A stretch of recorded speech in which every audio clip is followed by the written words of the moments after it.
नमस्कार. भार्गवजी नमस्कार. नमस्कार. नमस्कार. अंतरंग शोध सुप्त प्रतिभेचा चित्रशिल्प, नाट्य, नृत्य आणि साहित्य समाजातील बरेच घटक द्वारका अकॅडमीच्या माध्यमातून आपण दर रविवारी आणि शनिवारच्या कार्यक्रमातून विद्यार्थ्यांसाठी आणि चित्रकारांसाठी आणि समाजातले बरेच असे लोक आहेत की कवीपणा आहेत, काही साहित्यिकपणा आहेत, काही मोठ्या आर्किटेक्ट पण आहेत आणि यांच्या सगळ्यांच्या मदतीनं आज आपण हे कार्यक्रम यशस्वी करत आलेलो आहोत. असंच समाजासाठी एक वेगळं आणि आगळंपण जपणारी ही व्यक्ती आहे. जसं आपण म्हणतो की वॉटर कलर मध्ये काम करणं, जलरंगामध्ये काम करणं हे सगळ्यात अवघड काम मानलं जातं. तर असे अनेक लोक आहेत की ते यामध्ये आजही आपल्याकडं बरेच आर्टिस्ट असे आहेत ग्रुपमध्ये आता आलेले की ते ह्या क्षेत्रामध्ये आपला वेगळा ठसा उमटवत आहेत आणि समाजासाठी वेगळं काम करतायत. आणि भार्गवजींचा मी यथोचित स्वागत करतो. आणि आपले आज चित्रकार मनोज साखळे पण इथं आलेले आहेत आणि बरेच नवीन नवीन चेहरे पण दिसतात. मी सगळ्यांचं मनापासून आभार मानतो की तुम्ही माझ्या द्वारका अकॅडमीच्या कार्यक्रमामध्ये आलात. आणखी एक महत्वाचं म्हणजे द्वारका अकॅडमीचे एक मेंबर आहेत, त्यांचं नाव आहे सायली गोसावी. त्यांना विनंती करतो की भार्गवजी कुलकर्णी यांची यथोचित ओळख त्यांनी करून द्यावी. द्वारका अकॅडमी तर्फे राबवल्या जाणाऱ्या अंतरंग सर्च ऑफ इनर टॅलेंट या कार्यक्रमात मी सगळ्यांचं स्वागत करते. आणि आजच्या कार्यक्रमाचे पाहुणे water colour artist Bhargav Kumar Kulkarni यांची मी आज इथे एक ओळख करून देत आहे. त्यांचं शिक्षण GD आर्ट्स आणि ATD दोन्ही पण सांगलीच्या कला विश्व महाविद्यालयामध्ये झालं. Portrait, landscape, sketching, print making, creative composition अशा विविध विषयांवर आपल्याला त्यांचं काम पाहता येईल. Oil colour, acrylic colour, pencil, charcoal, विविध प्रकारचे पेस्टल कलर्स अशा सर्व प्रकारच्या माध्यमांवर त्यांनी प्रभुत्व मिळवलेले आहे. लँडस्केपसाठी तसंच राजा रवी वर्मा बेस्ट पोर्ट्रेट आर्ट सोसायटीचा अवॉर्ड आहे, बॉम्बे आर्ट सोसायटीचा बेस्ट लँडस्केपसाठी अवॉर्ड आहे. असे अनेक प्रकारचे अवॉर्ड त्यांनी मिळवलेले आहेत. वॉटर कलर हे जेवढं पाहायला हलकं फुलकं तेवढंच ते आत्मसात करायला खूप अवघड आहे. हे काही मी नवीन सगळ्यांना सांगण्याची गरज नाही असं मला वाटतं. आणि आज सर्व माध्यमांवर प्रभुत्व असून सुद्धा भार्गव यांनी एक वॉटर कलर आर्टिस्ट म्हणून प्रसिद्धी मिळवलेली आहे, जे म्हणजे खूप एक अवघड गोष्ट आहे. आपल्या इथे स्क्रीन आर्ट पेंटिंग म्हणून ही एक संकल्पना आहे, म्हणजेच on the spot landscape competitions होतात. अशा कॉम्पिटिशन मध्ये भार्गव यांनी आजपर्यंत 1, 2, 4 असे नाही तर तब्बल 17 अवॉर्ड त्यांनी मिळवलेले आहेत. आणि एकूणच काय म्हणतात ना, कलाकाराला व्यक्त व्हायला शब्दांची गरज लागत नाही. तसंच मी म्हणेन की भार्गव यांना व्यक्त व्हायला कोणत्याही ठराविक माध्यमाची मर्यादा नाही. अशा अष्टपैलू कलाकाराला, वॉटर कलर आर्टिस्टला आज आपण द्वारका अकॅडमीच्या या वेबिनार मध्ये भेटणार आहोत. आज आपण त्यांचे अनुभव, त्यांचा प्रवास, त्यांचे एक्झिबिशन, त्यांचे विविध अनुभव या ठिकाणी जाणून घेऊया. आणि पुन्हा एकदा मी भार्गव कुलकर्णी यांचं इथं स्वागत करते. कार्यक्रम आपण सुरू करूया. थँक्यू. द्वारका अकॅडमीच्या या कार्यक्रमामध्ये यापूर्वीच काही टॉक शो मी पाहिलेले, तर फार चांगले आणि अनुभवी व्यक्ती आणि कलावंत यामध्ये बोललेले आहेत.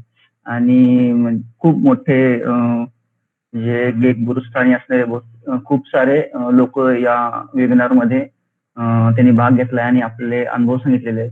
तर त्या अशा एका प्लॅटफॉर्म वरती मला इन्व्हाइट केले, त्यामुळे त्या पद्धतीच्या एक जबाबदारीची आणि थोडंसं मला प्रेशर पण वाटते की इतक्या चांगल्या स्टँडर्ड वरती आपण जर माझे मी एक्सपिरियन्स सांगतोय आणि माझा एक प्रवास तुम्हाला तुमच्या शेअर करतोय, तर ती एक जबाबदारीची गोष्ट आहे. आणि ही संधी मला सरांनी दिली, पंडित सरांनी दिली, त्याबद्दल त्यांचं मी खूप आभारी आहे.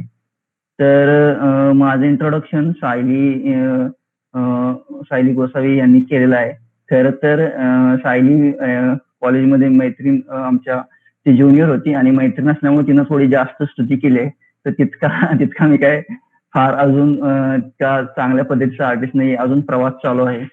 आणि तर मी माझा प्रवास तुमच्याशी शेअर करताना मी माझ्या थोडंसं बालपणीच्या म्हणजे त्या चित्रकलेची आवड कशी निर्माण झाली आणि तिथूनपर्यंतचा कॉलेजचा प्रवास, कॉलेजमधले एक्सपिरियन्सेस, कॉलेजमधून पास आउट झाल्यानंतरचा एक जो प्रवास आहे आणि सध्या मी काय करतोय, काय पद्धतीचं काम करतोय आणि एकंदरीत या सगळ्या माझ्या प्रवासामध्ये या सगळ्या फील्ड बद्दलची माझी काय समज आहे आणि माझं अंडरस्टँडिंग काय, माझं पर्स्पेक्टिव्ह काय, हे तुमच्याशी थोडं शेअर करीन. या संदर्भात तुम्हाला हे सगळं ऐकताना काय तुमचे प्रश्न वगैरे तयार झाले तर ते तुम्ही कमेंट बॉक्समध्ये, चॅट बॉक्समध्ये विचारू शकता, जे आपण यांची उत्तरं द्यायचाही प्रयत्न करू. तर अगदी माझ्या लहानपणापासून सुरुवात करायचं तसं मी लहानपणी किंवा शाळेत फार काही ब्राईट वगैरे स्टुडंट नव्हतो आणि ॲव्हरेज स्टुडंट होतो, पण चित्र काढायला आवडायची आणि बाकी सगळ्या विषयांमध्ये एक ॲव्हरेज लेवलवरती असल्यावरती तुम्ही मध्ये म्हणजे फार मोठं पण नाही आणि फार टॉप लेवलमध्ये पण नाही. तर असं आधीमध्ये कोणाचं लक्ष जाणार नाही अशा एका टप्प्यात कायम मी राहिलो आणि पण चित्र काढायला आवडत होती आणि त्यामुळं ते एक शाळेमध्ये ॲप्रिशिएट व्हायचं, शाळांमधल्या स्पर्धांमध्ये बक्षीस वगैरे मिळायची आणि त्यामुळे एक प्रोत्साहन मिळत राहायचं. घरून वगैरे पण प्रोत्साहन होतं. पण मी नागठाणे या गावातून येतो कारण आणि नागठाणे हे असं मोठं शहर वगैरे नाहीये. तर तशा आणि ही एक मागच्या 21 वर्षापूर्वीची गोष्ट आहे. तर अशा एखाद्या खेडेगावामधून तुम्ही या पद्धतीची काही गोष्ट करत असता तर त्यावेळी मला नेमकं हे फील्ड काय आहे, चित्रकला, चित्रकलेचं कॉलेज असतं किंवा त्यामध्ये करिअर करतात लोक, ह्या सगळ्या बद्दल फार मला काही कल्पना नव्हती आणि तशी माझ्या पेरेंट्सना पण नव्हती की याची कॉलेजेस वगैरे. मग मी 10वी पर्यंत आलो. मग वडिलांनी ते माझी आवड चित्रकलेची वाढत गेली तर त्यांचं असं लक्षात आलं की तू हेच गोष्ट शिकावेस, ते जास्त चांगलं आहे. आणि मग त्यांनी फाईन आर्टचे कॉलेज कुठं आहेत वगैरे चौकशी केली. मग त्यांनी कला विश्वला भेट दिली आणि मग तिथले कोर्स वगैरे अशी थोडीशी माहिती घेतली आणि त्यावेळी मग मी एक ॲव्हरेज स्टुडंट असल्यामुळं त्यांनी मला सांगितलेलं की फाईन आर्ट कॉलेजसाठी सुद्धा चांगलं मेरिट लागते ना, अभ्यास करायला लागेल तुम्हाला 10वीत. आणि मग त्यामुळे मी 10वीत बरा अभ्यास केला किंवा आणि मग एक आपल्या गावामध्ये असं असतं की त्यांनी ते सगळे कोर्सेस ऐकले आणि त्यांना वाटले की ATD हा कोर्स त्यातल्यात बरा आहे की तुम्ही एक चित्रकार शिक्षक म्हणून काम करू शकता. तर त्यांनी तू ATD कर असं त्यांचं एक म्हणणं होतं. त्यामुळे तो आफ्टर 12th असल्यामुळे 12वी नंतर त्यामुळे मी 12वी करून कॉलेजला ऍडमिशन घेतली. तर ह्यामध्ये सगळ्या प्रवासात चित्रकलेची एक सामान्य खेडेगावामध्ये एखाद्या मुलाला चित्रकलेची आवडत असेल, जो ज्या पद्धतीचं काम करत असेल की ते तितकंच आहे. फार मी काय चित्रकलेची फार अशी इतका हे नव्हतं की फक्त आवड होती आणि ते मला करायला आवडायचं. आणि आसपासचे काही गोष्टी आहेत की ज्यांचा इन्फ्लुएन्स मला नंतर आता माझ्या कामांमध्ये जाणवतोय. लहानपणी जे तुम्ही जगलेलं, अनुभवलेलं असता ते तुम्हाला कायम इन्स्पायर करतात आणि तुमच्या आत त्यातल्या काही गोष्टी राहतात आणि तुम्ही तुमचा स्वतः शोध घेता घेता त्या गोष्टींचं कनेक्शन तुम्हाला परत पाहायला मिळतं. तर त्यानंतर मी कॉलेजमध्ये मग ATD 2 वर्ष केली आणि ATD करता करता मला लक्षात आलं की मला पेंटिंग शिकायचं आहे आणि ऍक्च्युली मी आता ATD शिकतोय. आणि मग मी त्या वर्गांमध्ये जायचो सिनियर लोकांच्या आणि त्यावेळी कला विश्वचं कॉलेज तुम्हाला कल्पना असेल तर फार चांगलं तिथं वातावरण होतं आणि आमच्या सिनियर बॅचेस होत्या. त्यामध्ये सत्यजित वरेकर, सचिन खामकर, राजा कपा किंवा अशी खूप चांगलं काम करणारी लोक सिनियर बॅचेसमध्ये होती. आणि मग आम्ही त्यांचं काम बघायला त्यांच्या वर्गांमध्ये जायचो आणि ते पोर्ट्रेट कसे करतात, मॉडेलवरती स्टील लाईफ करतायत, कॉम्पोजिशन्स करतायत, लँडस्केप स्पॉटवरती बसून करतायत. तर त्यामुळे त्या पद्धतीचा हे करायचं आहे. त्यामुळे मी ATD कम्प्लीट झाल्यानंतर पुन्हा पेंटिंगला ऍडमिशन घेतलं आणि ते मी शिकू लागलो. तर त्या दरम्यान सुरुवातीच्या काळामध्ये हे बेसिक आपल्या इकडच्या अकॅडमिक संपूर्ण महाराष्ट्रातल्या अशा कॉलेजमध्ये दिसते. मला बाहेरची ती कल्पना नाही, पण आपल्या इकडं आउटडोर स्केचिंग आणि लँडस्केप करणं हे फार बेसिक आहे की रोज तुम्ही ठराविक स्केचेस 10 स्केचेस वर्गात असल्याशिवाय घेऊनच वर्गात यायची. तर ते आउटडोर स्केचिंग करणं, लँडस्केप करणं आणि ते आम्हाला ATD ला बाळासाहेब पाटील मनोहर सर हे 2 शिक्षक होते, ज्यांनी आमची तयारी चांगली करून घेतली आणि आमच्याकडनं भरपूर काम करून घेतलं. त्यामुळे थोडंसं त्या पद्धतीचं एक दृष्टिकोन तयार झाला आणि डिप्लोमाला शिकताना आणखी तो जास्त कसा डेव्हलप करता येईल, आणखी तो कसा वाढवता येईल आणि ह्या गोष्टी मी शिकत राहिलो. तर त्यानिमित्तानं खूपशा गोष्टी त्याच्या पॅरलल मला पुस्तक वाचनाची आवड आहे. तर आमच्या गावामध्ये चांगली लायब्ररी आहे. गावाकडच्या म्हणजे 2 गोष्टी सुंदर सांगायच्या म्हणलं तर एक तर कृष्णा नदीकाठी आहे आणि दुसरी गोष्ट गावामध्ये लायब्ररी आहे. तर नदीकाठी नदीतला पोहायला जाणं, नदीमध्ये वेळ घालवणं आणि दुसरं लायब्ररीमध्ये वेळ घालवणं, असं बालपणीच हे 2 गोष्टी मी फार केल्या आणि त्यामुळे पुस्तक वाचत राहिल्यामुळं त्याचा इन्फ्लुएन्स तुमच्या चित्रकलेवरती असा डायरेक्ट कसा पडतोय असं सांगता नाही येणार, पण तुमचं एक अंडरस्टँडिंग तुमच्या सराउंडिंग बद्दलचं, जगाबद्दलचा आणि सगळ्या ह्याच्याबद्दलचा दृष्टिकोन थोडा ब्रॉड होतो, थोडा विस्तारित होतो आणि ते पुस्तक मी वाचत राहिलो पॅरलल आणि पेंटिंग मला जे वाटतंय ज्या पद्धतीचं माझी समज आहे, कुवत आहे त्या पद्धतीने मी करत राहिलो. इन बिटवीन ह्या स्पर्धा वगैरे यातनं सिनियर लोक आणि बरेचदा सिनियर लोकांचं बघून इन्फ्लुएन्स तयार होतो आणि आता म्हणजे त्यामुळे किती काय पद्धतीने काम करतात तर तिथं त्यांच्यासोबत स्पर्धांना जाणं आणि मग त्यावेळी असं असायचं की ते सगळे सिनियर आहेत आणि ते असे काही लोक होते की जे प्रत्येक स्पर्धेत जायचे तर बक्षीस घेऊन यायचे आणि बरेचदा असं असायचे की ते जाताना फक्त जायचे फक्त भाडे घेऊन जायचे आणि येताना बक्षीस घेऊन यायचे. तर म्हणजे इतका कॉन्फिडन्स असलेली सगळी मुलं होती. तर मग हळूहळू तिची सवय लागली आणि थोडं काम काही ठिकाणी बक्षीस मिळत आहेत, प्रोत्साहन मिळतंय. कॉलेजमधून सर्व शिक्षकांनी नेहमीच प्रोत्साहित केले की चांगलं काम आहे, करत राहा वगैरे या सगळ्या गोष्टी. आणि मग हळूहळू इंटर, ऍडव्हान्स, डिप्लोमामध्ये आणखी तुम्ही थोडंसं आणखी डेप्थ मध्ये त्याचा विचार करायला लागता. त्याच दरम्यान आम्ही वाचत होतो भरपूर. आपल्या तर राज्य नाट्य स्पर्धांसाठी नाटक बसवलं जायचं, तर ते काय क्षेत्र आहे आणि त्यामध्ये पण ते एक व्हिज्युअल आर्टचा पार्ट आहे. नाट्य जे आहे तर त्यातलं आर्ट डायरेक्शन असेल, ऍक्टिंग, स्क्रिप्ट काय असते आणि या सगळ्या गोष्टींचा पण मग थोडं या सगळ्या गोष्टींचं पण आणि त्याच्या सगळ्या अंडरस्टँडिंगचा तुमच्या विचार करण्याच्या प्रोसेसवरती एक पद्धतीचा परिणाम होत राहतो. त्या पद्धतीची ग्रोथ त्यातनं पण होत राहते. तर ती प्रोसेस ऍडव्हान्स डिप्लोमा याच्यात चालू होती आणि सुरुवातीच्या वर्षांमध्ये आपण एक त्या लँडस्केप आणि थोडंसं रिप्रेझेंटेटिव्ह अशा पद्धतीचं काम करत राहतो आणि मग नंतर तुम्हाला तुमच्या पद्धतीचं काय काम आहे आणि मग सगळ्या वेगवेगळ्या इझम्स आणि या सगळ्या एक आर्टिस्टचा अभ्यास, ऍस्थेटिक्स तुम्हाला समजून घ्यावं लागतं आणि त्या सगळ्या गोष्टी मग तुमचा एक दृष्टिकोन आणखी विस्तारित होत जातो.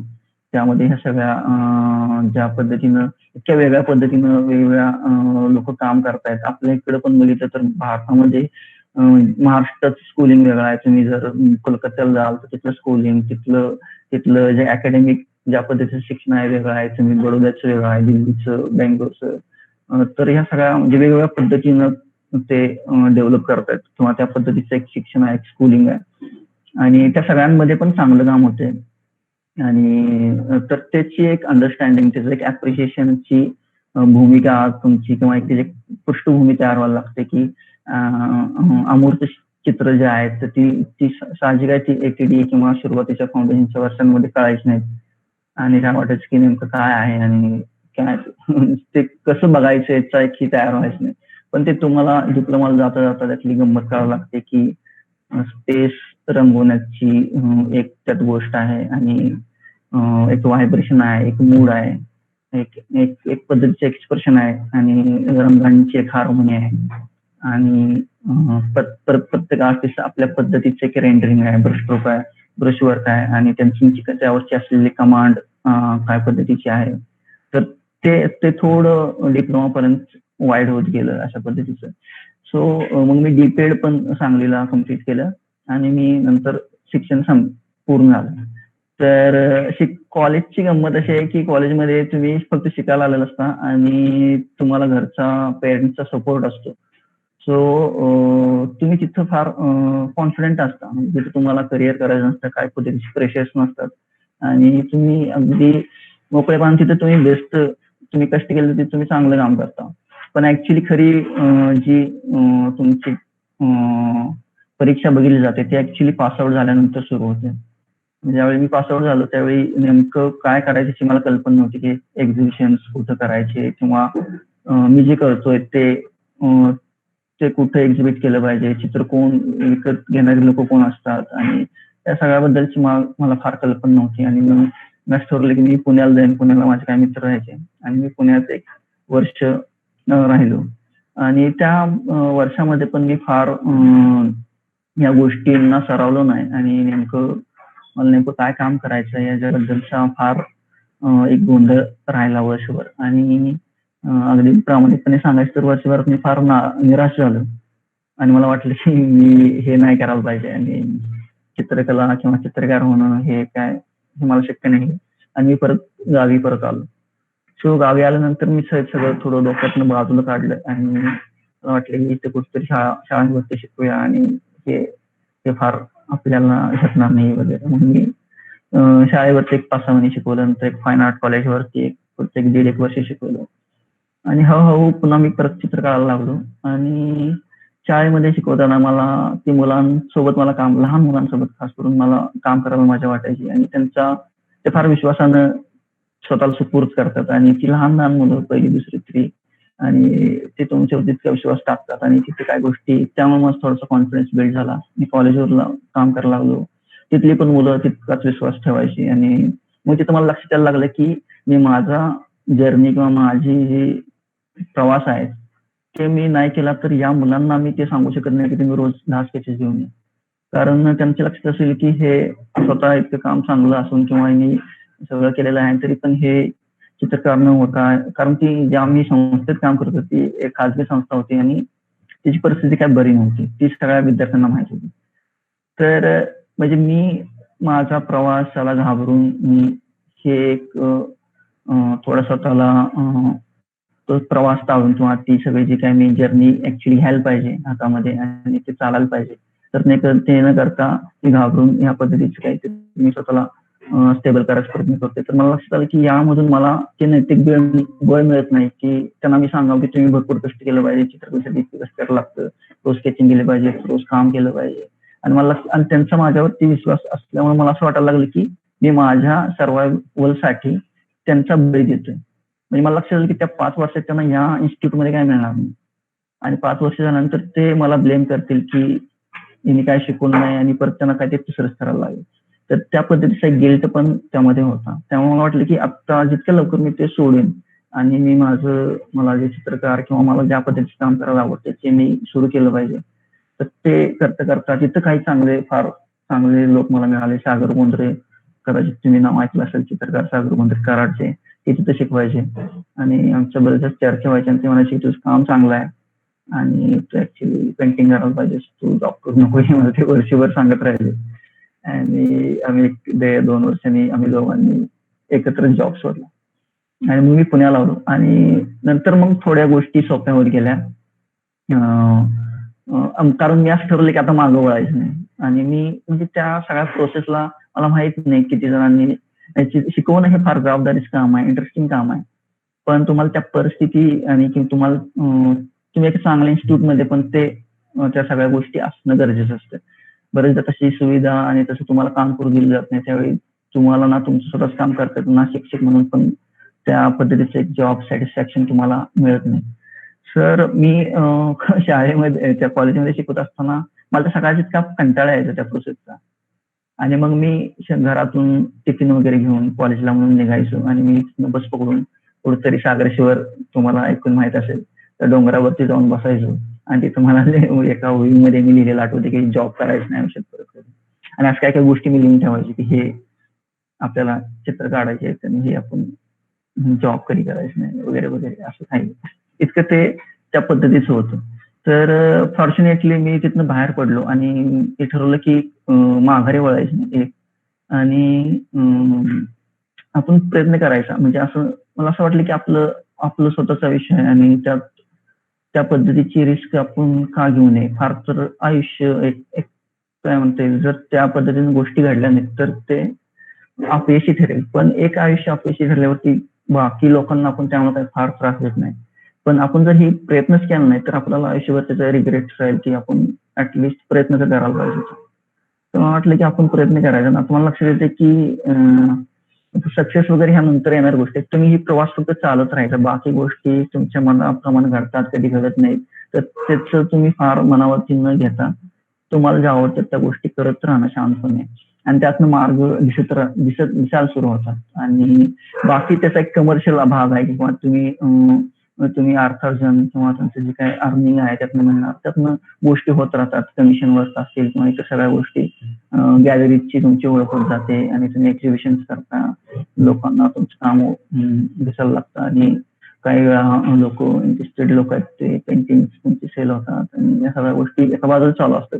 ते त्याच्यातले चढ उतार ते म्हणजे असतात. सगळ्या आर्टिस्टना, अगदी मोठ्या आर्टिस्टना सुद्धा असतात. आणि त्यात काय फार तुम्ही त्याचं दुःख वाटून घ्यायची गरज नाही. त्यामुळे तुमचा प्रवास तुम्ही न थांबवता कंटिन्युअसली जितकी तुमची समज आहे आणि जितकी तुमची कुवत आहे ती सगळी एनर्जी म्हणजे जणू एखाद्या मॅग्निफाईंग ग्लास मधून आपण सूर्यप्रकाश एकत्रित करून एखादी गोष्ट आपण बघत असतो, किंवा तुम्हाला माहिती आहे सूर्यप्रकाश त्यावरती घेतले तर ते एका ठिकाणी केंद्रित केले तर तिथून तुम्ही हे करू शकता, जाळता. सो माझं म्हणणं हे आहे की तुम्ही तुमची सगळी एनर्जी त्या फोकस करा एका गोष्टीवरती, आणि तुम्हाला त्या गोष्टी मग बाकीच्या गोष्टी कट करायला लागतील. जसं की कॉलेजमध्ये तुम्ही फार केअर फ्री असता आणि तुमचं डिसिप्लिन नसते. तुम्ही संध्याकाळी म्हणजे रात्री उशिरा झोपता, रात्री त्या दिवस कधी असा तो डिसिप्लिन दिवस नसते. पण तुम्ही ज्यावेळी करिअर म्हणून पासआउट झाल्यानंतर करायला लागतं त्यावेळी त्यात तुम्हाला डिसिप्लिन असण्याची गरज पडायला लागते की तुम्हाला दिवसातलं काय ठराविक तास तुम्हाला ते काम केलं पाहिजे, किंवा काही तुम्ही कमर्शियल काम पॅरलल करताय तर ते तुम्ही त्यासाठीचा एक वेगळा वेळ, तुमच्या स्वतःच्या कामासाठीचा एक वेगळा वेळ, आणि परत या सगळ्या गोष्टी की तुमचं एक्झिबिशन्स आणि या सगळ्या कॉम्पिटिशन्स आणि तुमचं काम लोकांसमोर कसं येत राहील या पद्धतीचे पण प्रयत्न करत राहायला पाहिजे. पण फॉर्च्युनेटली पुण्यात ज्या दुसऱ्या वेळी मी गेलो त्यावेळी गोष्टी थोड्या मनाप्रमाणे घडत गेल्या. माझं काम बऱ्याचशा लोकांनी अप्रिशिएट केलं. बऱ्याचदा डेमॉन्स्ट्रेशनसाठी इन्व्हिटेशन्स आली, सोसायटीसाठी, बॉम्बे आर्टसाठी, महाराष्ट्रातल्या बऱ्याचशाच कला महाविद्यालयांमध्ये डेमॉन्स्ट्रेशन्स, कर्नाटकामधले बेंगलोरला किंवा धारवाडला अशा बऱ्याच ठिकाणी प्रात्यक्षिक साठी इन्व्हिटेशन्स किंवा आर्ट कॅम्पसाठी इन्व्हिटेशन्स. तर त्यातनं पण एक पद्धतीचं तुमचं काम लोकांसमोर येणं आणि त्यातनं पण तुम्हाला एक पद्धतीचं प्रोत्साहन मिळत राहणं, तर ही प्रोसेस सुरू होत राहील. तर त्यामुळे माझं पक्क झालं की हे आपण करू शकतो, आणि हे आता म्हणजे त्या पद्धतीची एक भीती राहिली नाही. आणि ऍक्च्युअली मी ज्यावेळी जॉब सोडून बाहेर पडलो त्याची मी त्या भीतीतनं एका अर्थानं बाहेर पडले की एक अनसर्टन्टी आहे, म्हणजे आयुष्य तुम्हाला कुठे घेऊन जाईल ते बरेचदा लक्षात येत नाही. आणि तुम्ही एक प्लॅन केला असताना आयुष्यात तुमच्यासाठी दुसरं काहीतरी प्लॅन करून ठेवलेलं असते. तर बरेचदा तर ते जे काय आयुष्याचा तुमचा जो प्लॅन आहे तो असू दे, पण तुम्ही तुमच्या गोष्टी तुम्हाला जर दिसतायत आणि जाणवत आहेत तर त्या पद्धतीनं प्रयत्न करत राहायला पाहिजे. आणि हळूहळू गोष्टी ग्रॅज्युअली स्लोली तुमच्या पद्धतीनं हळूहळू घडत जातात, आणि तो प्रवास कंटिन्यू ठेवणं हे फार गरजेचं आहे. सुदैवानं वाटतं तुम्ही मागाशी उल्लेख केला मनोज सकळे सर आहे, तर ह्या सगळ्या इन्स्पिरेशनल गोष्टींमध्ये मनोज सकळे सर असतील, प्रमोद कुरेळकर सर असतील, तर ही दोन नाव अशी होती की आम्ही ज्यावेळी शिकत होतो त्यावेळी हे मुंबईमध्ये त्यांचं स्ट्रगल करत होते आणि आपल्या कामामुळे त्यांचं नाव होत होतं. आणि म्हणजे ते पण आमच्यासारख्या बॅकग्राऊंड मधून ते आलेले लोक होते. कुरेळकर सर असतील, सकळे सर असतील, आणि त्यांनी मुंबईसारख्या इतक्या आपल्यासारख्या गावाकडच्या माणसाचं इतकं दगदगीचं धावपळीचं जीवन वाटते, तर तिथं त्यांनी स्वतःचं नाव तयार केलं, स्वतःच काम तयार केली. आणि आज तुम्ही ते बघता, तुम्ही ज्या पद्धतीने ते सगळं काम करतात आणि काय पद्धतीचं त्यांनी एक सक्सेस, एक स्थिरता आपल्या कामामध्ये आणि आपल्या त्या सगळ्या एका त्या फील्डमध्ये स्वतःच्या नावासाठी बनवलेली आहे. तर हे ते घडत होतं आणि आम्हाला त्या पद्धतीचं पण एक होतं की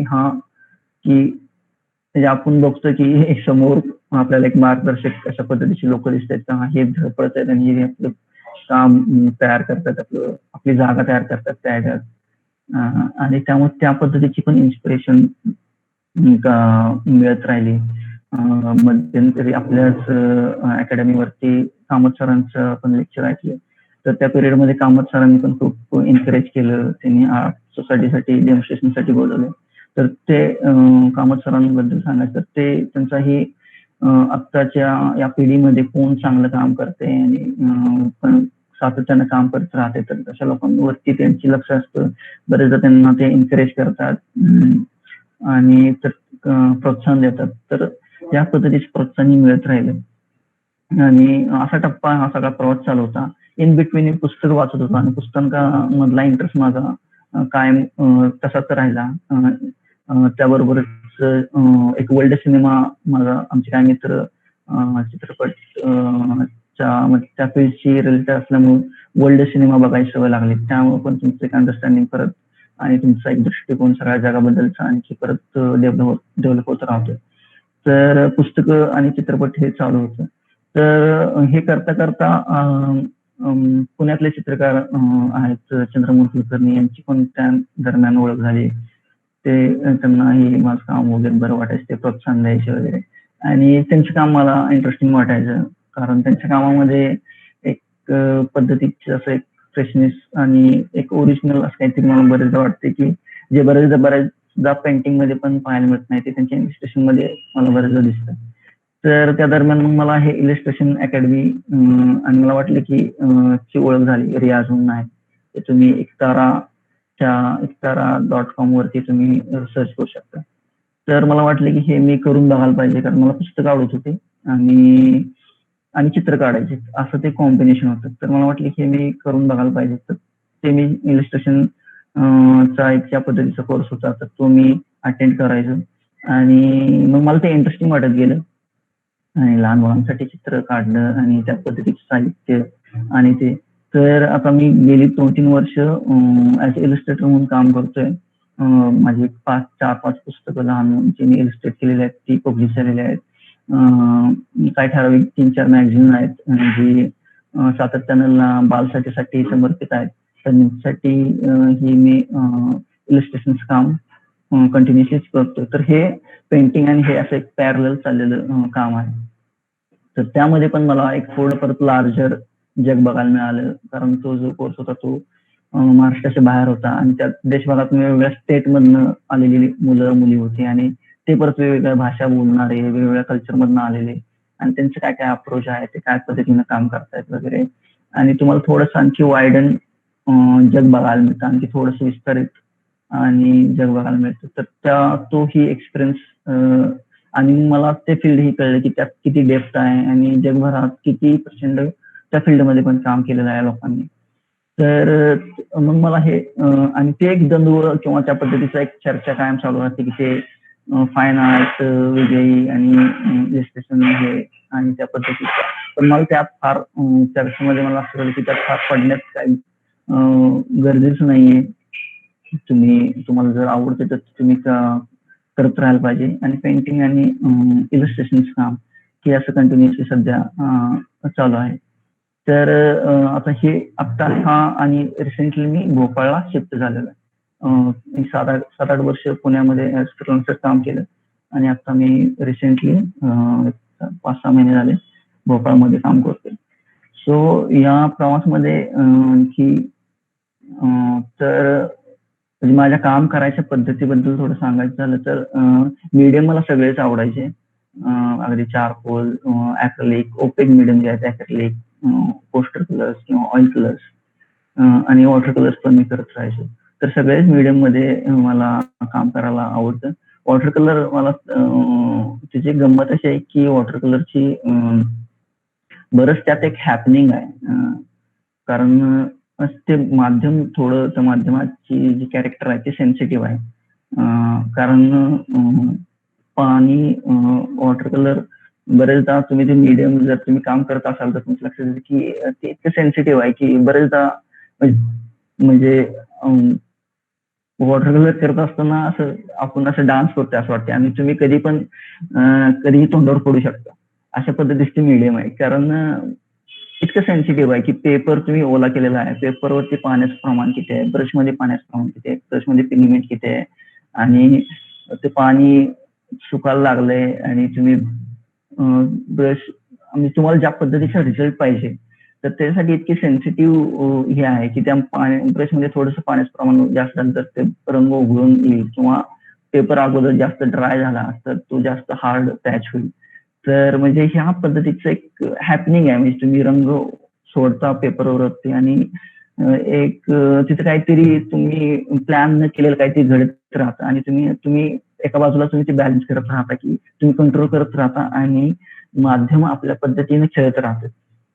तर ही जी गंमत वॉटर कलर मध्ये आहे ती मला फार इंटरेस्टिंग वाटते आणि त्या पद्धतीनं त्या मीडियम कडे बघायचं आणि त्या अशी किती वेगवेगळ्या पद्धतीने खेळता येईल.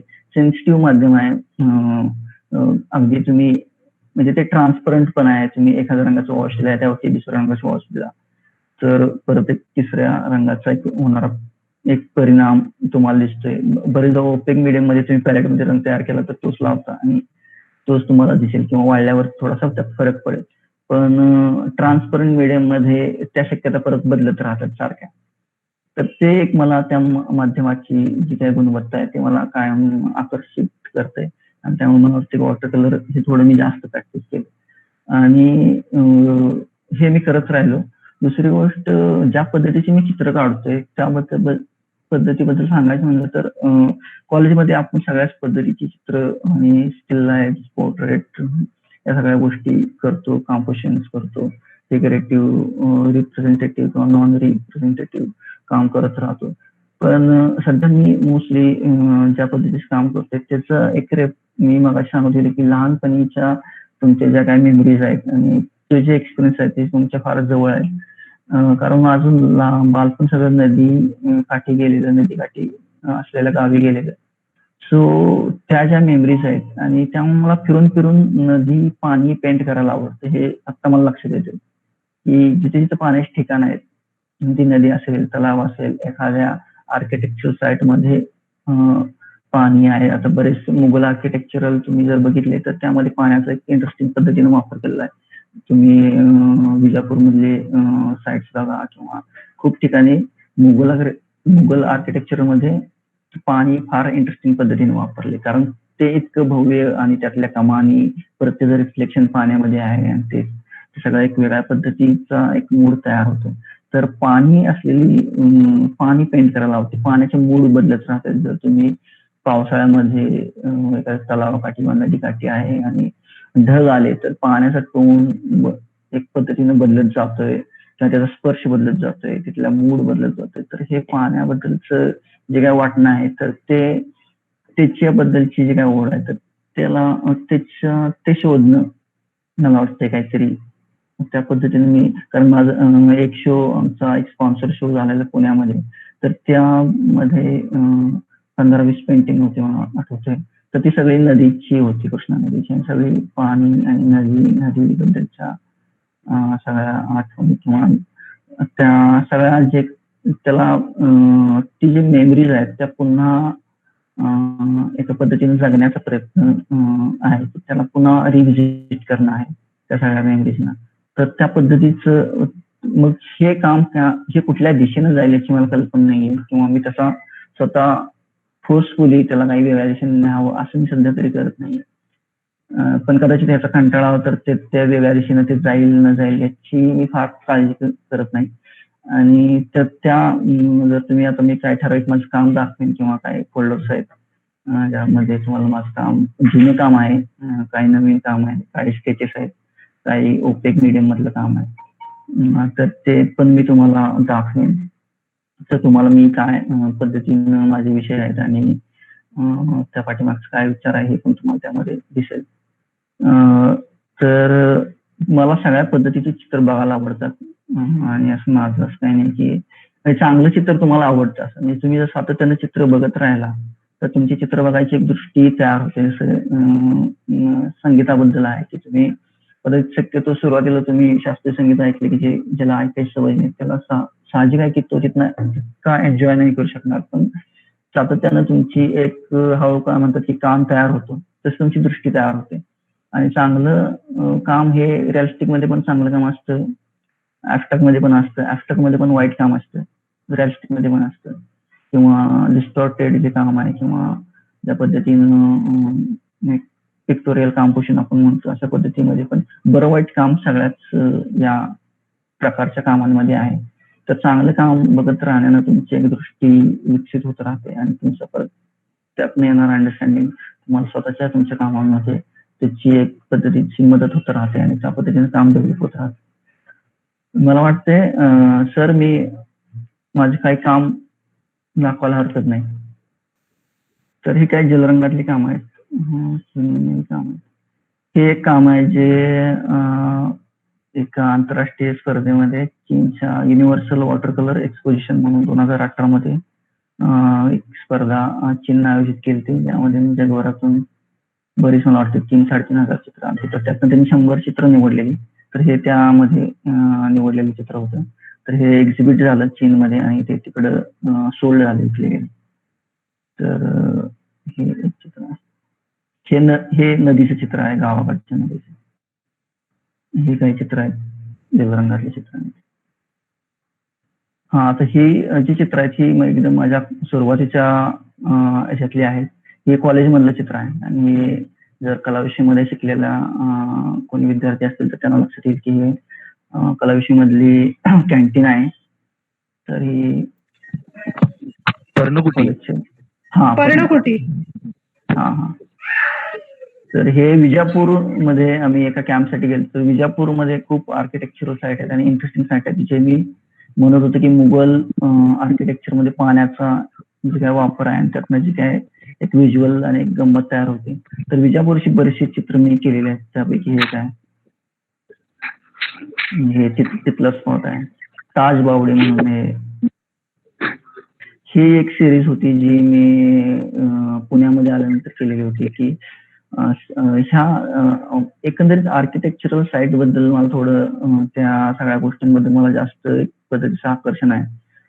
ही जुनी मंदिरं असतील किंवा या सगळ्या ज्या साईट्स आहेत, तर कारण त्या अशा ठिकाणी गेल्यावरती, कारण ते ठिकाणं आणि तिथल्या वास्तू बरेचदा 1800-900 वर्षापूर्वीचे असतात. तर त्या ठिकाणी फिरताना तुम्ही एकदम वेगळ्या टाइम झोन मध्ये प्रवेश केल्याचं फील होते, कारण तुम्ही ज्या दगडावर स्पर्श करताय तो दगड 800-900 वर्षापूर्वीचा आहे.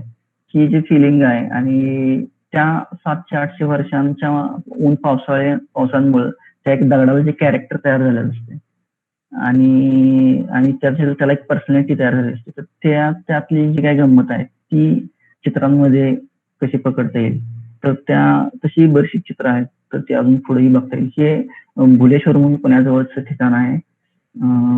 तर फार इंटरेस्टिंग छोटं मंदिर आहे, टेकडीवरती आहे आणि फार गर्दी वगैरे नसते आणि फार इंटरेस्टिंग आहे. तिथलं त्या पद्धती स्कल्पचर आहे. तर ही स्कल्पचर्स आहेत ही छोटी आहेत. ऍक्च्युली मी पेंटिंग मध्ये त्याचं डायमेन्शन आणि त्याचं हे बदललेलं आहे की कारण मला ती भव्य वाटायची. ऍक्च्युली तिथे 3 फुटाची स्कल्पचर्स आहेत. त्या दगडी अशी बाहेरनं ती रांग आहे.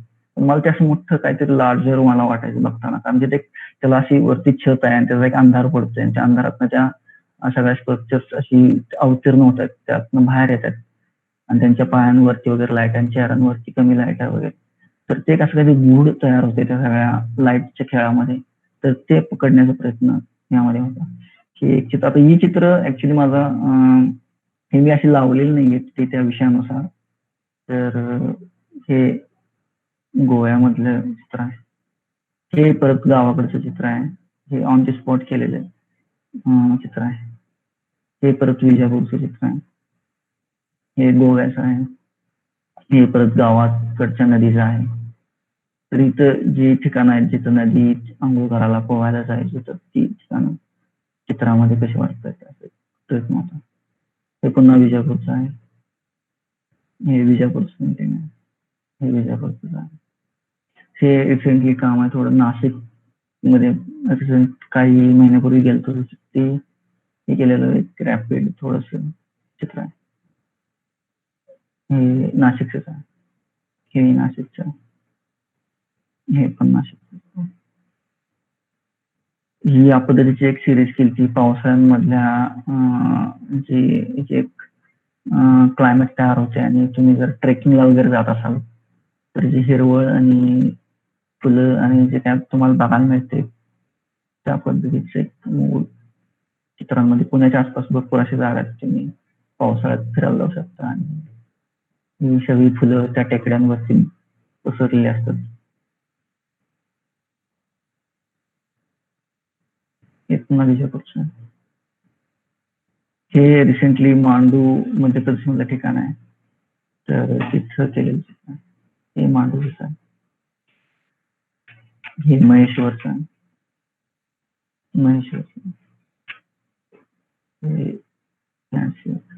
हे पुन्हा विजापूर.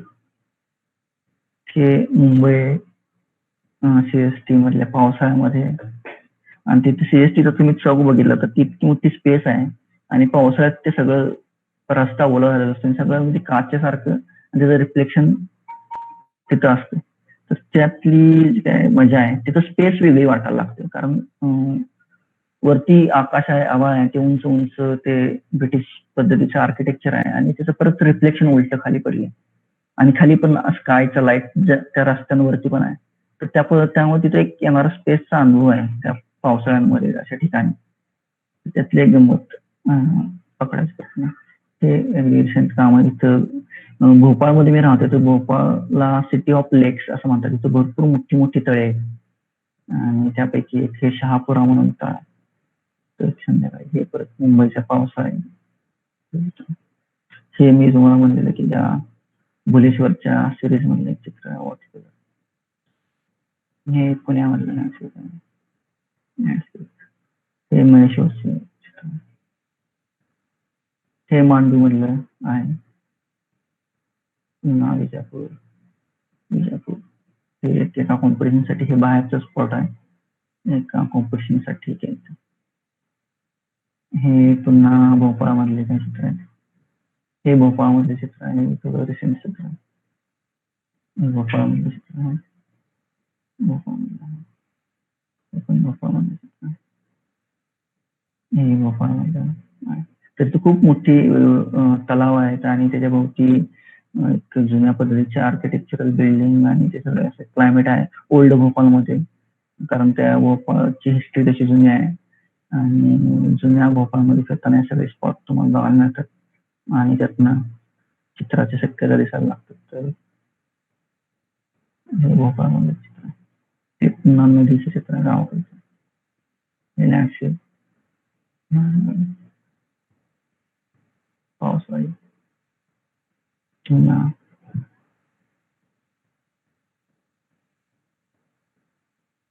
मला वाटतं ह्या फोल्डरमध्ये. तर हे कॉलेजमधलं चित्र आहे, इंटरला वगैरे असताना. हे कानपूरमध्ये एका कॅम्पसाठी केलेलं चित्र ऑइल कलर.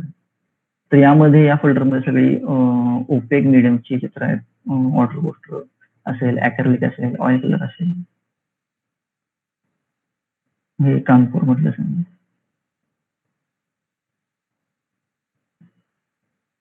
हे काही चित्र स्पॉट वरती केलेलं स्टडी आहे वॉटर पोस्टर मध्ये.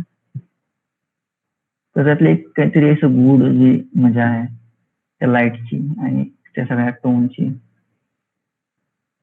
स्टडी वर का स्टील लाईफ.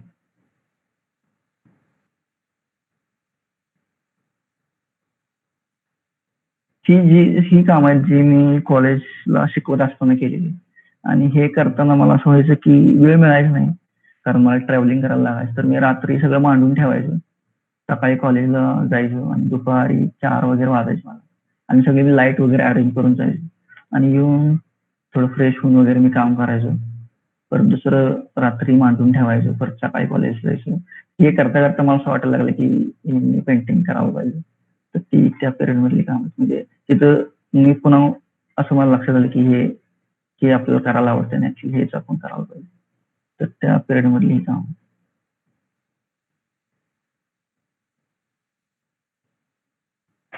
हे मुंबईमधलं काम आहे. मुंबईमध्ये कॉम्पिटिशन होती, तर त्यामध्ये पुरस्कार मिळाले. 2 काम होते.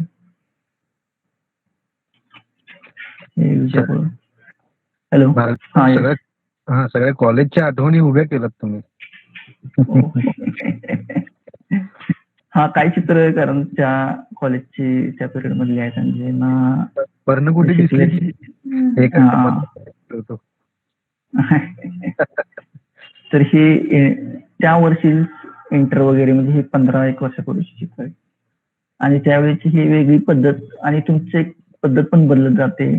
त्यावेळी मी वॉटर कलर करायचो आणि त्यावरती बरेचदा मी सॅटिस्फाय नसायचो. मग मी वॉटर कलर वरती ओपेक करायचो. तर त्यामुळे एक वेगळाच परिणाम तयार व्हायचा ऍप्लिकेशनचा. एक ब्रशिंग बारीक बारीक आणि थोडे इम्प्रेसिझम सारखं एक स्टाईल असं वाटायचं. तो अशी काही चित्र आहेत. हे पुण्यातली काही चित्र आहेत. काय आणि हे एकाच दिवसात असे 5-6 चित्र केलेली. तर हे गॅलरीमध्ये घरात बसून गॅलरीमध्ये जी टेकडी दिसते समोर गॅलरीतनं, तर तिचे मोड्स दुपारपासून संध्याकाळपर्यंत बदलत जात आहेत. तर त्यातलेही त्या ओपेक चित्र आहेत की भरपूर ढग आहेत, परत ढग कमी होत आहेत, संध्याकाळी त्याचा मूड बदलत जातोय. तर ही एकाच दिवसात केलेली, तर त्यामुळे 5-6 चित्र केली, छोट्या साईजची चित्र आहे. तर मला वाटलं असं करून बघा, काय हरकत नाही. आणि बहुतांशी पुढे हॅलो सॉरी बहुतांशी चित्रांमध्ये व्हायलेट कलर खूप दिसतो आणि तो तुम्हाला आवडतो सुद्धा भार्गव सर, माहिती आहे मला. अच्छा. हा ब्ल्यू ऍक्च्युली तो अल्ट्रामरीन आहे आणि अल्ट्रामरीन बरेचदा थोडं त्यात व्हाईट वगैरे ऍड किंवा त्या दुसऱ्या रंगासोबत थोडं कॉम्बिनेशन केलं तर तो व्हायलेटचा फील येतो. आणि अल्ट्रामरीन किंवा फ्रेंच अल्ट्रामरीन ही त्या डेप्थ क्रिएट करायला मला वाटते जास्त सुटेबल ती शेड आहे. तर ती बरेच चित्रामध्ये त्याचा डॉमिनन्स तुम्हाला दिसेल. नाही, कारण मी कॉलेजला असताना वर्गामध्ये तुम्ही जे नेचर करायचात त्याच्यामध्ये बहुतांशी टोमॅटोमध्ये हा रंग बघितलाय जास्त. अच्छा अच्छा अच्छा.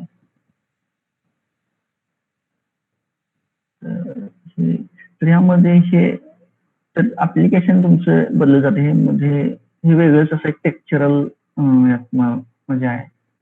एकदम घट्ट पोस्टर मधले सगळं ड्राय होत गेले आणि ऑइल कलर मधलं चित्र. त्यात काही पोर्ट्रेट्स आहेत ते रिसेंट आहेत. हे ऍक्रेलिक मधलं आहे. हे कॅनव्हास आहे मोठा. तर हे रिसेंट आहे की यामध्ये आता आपल्या एक लॉकडाऊन ज्यावेळी हे केला आणि सगळा आजार या कोरोनाबद्दलच्या सगळ्या गोष्टी ऐकायला यायला लागल्या आणि लॉकडाऊन मध्ये सगळी लोक घरामध्ये अडकलेले आणि भीतीचं वातावरण तुम्हाला दिसते. फक्त फारकरीमध्ये जाऊन बाहेर आणि बाहेर ती जी भीती जी आहे आणि जे काय म्हणजे आपण असं म्हणतो की हवेमध्ये किंवा वातावरणामध्ये दहशत आहे. तर तिचं काय एक्सप्रेशन असेल म्हणजे जे काय मूड असेल तर ते असं काहीतरी डोक्यात होतं की ते काय पद्धतीने म्हणता येईल. तर हे मी असं नाईट लँडशिप करत होतो आणि त्याचा मूड जास्त डिप्रेसिंग आणि थोडासा, तर हे करता करता थोडंसं रिअलिस्ट पद्धतीकडे घुसलेलं आहे. आणि मला वाटतं तरी काय करावं की ज्याचं थोडंसं एक दहशतीसारखा त्याचं एक्सप्रेशन तयार होईल. पण करता करता मला असं वाटलं की हे झाड अंतराळी केलं आणि किंवा ते झालं असेल तर ते आणि त्याची शाडो पसरते आणि ती एक भीतीची भावना सगळ्या शहरांमधनं पसरते आणि तुम्ही सगळी माणसं कुलूप बंद घरामध्ये आहे पण तुम्ही बाहेर पडू शकत नाही आणि तुम्हाला माहित नाही काय पद्धतीचा आजार आहे आणि तिची एक दहशत तयार झाली आहे. आता लोक सरावलेले आहेत आणि आता ते ऍक्च्युली आता सुद्धा भयानक आहे पण लोक बाहेर पडत आहेत. ती गोष्ट वेगळी पण सुरुवातीला ज्या पद्धतीचं आहे त्याच्याबद्दलची एक भीती तयार होती. तर असं काहीतरी, तर हे एक मोठं 4x3 फूटचं कॅनव्हास केलं. हे परत ऑइल कलर मध्ये आहे. हेड स्टडी